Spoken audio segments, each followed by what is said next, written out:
میں یہ کہتا ہے رفعنا لک ذکرک، کہ محبوب ہم نے تیرے ذکر کو بلند کر دیا، کر دیا۔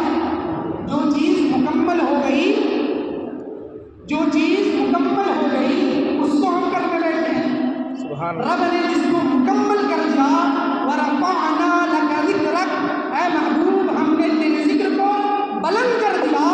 رب نے جس کو بلند کر دیا ہم اس کو بلند کر دیا۔ اسی پر پوری گفتگو ہو جائے۔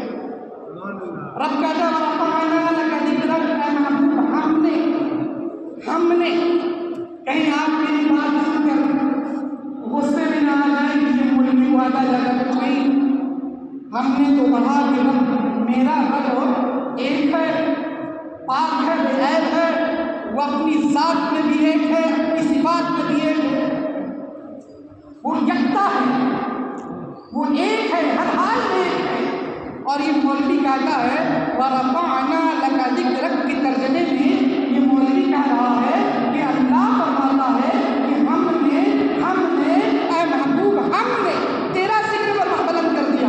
مولوی یہ نہیں کہتا کہ میں نے، مولوی کہہ رہا ہم نے۔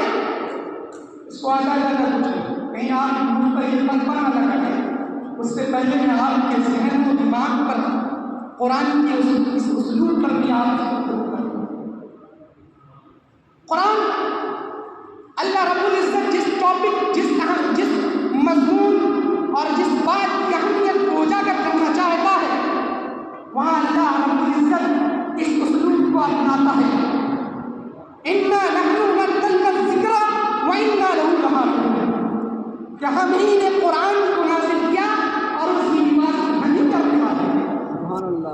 یعنی قرآن کی حفاظت کی اہمیت کو بتانے کے لیے اللہ میں نہیں کہہ رہا، ہم کہہ رہا اِنَّا أَعْطَيْنَاكَ الْكَوْثَرَ، اے محبوب ہم نے تجھے کوثر عطا کر دیا۔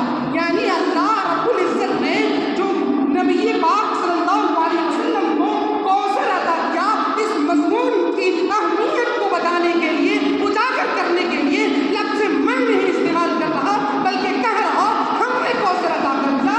ٹھیک اسی طرح یہاں اللہ رب العزت کہہ رہا ہے ورفعنا، ہم نے بلند کر دیا، ہم نے بلند کر دیا، لک ذکرک، اے محبوب تیرے ذکر کو ہم نے بلند کر دیا۔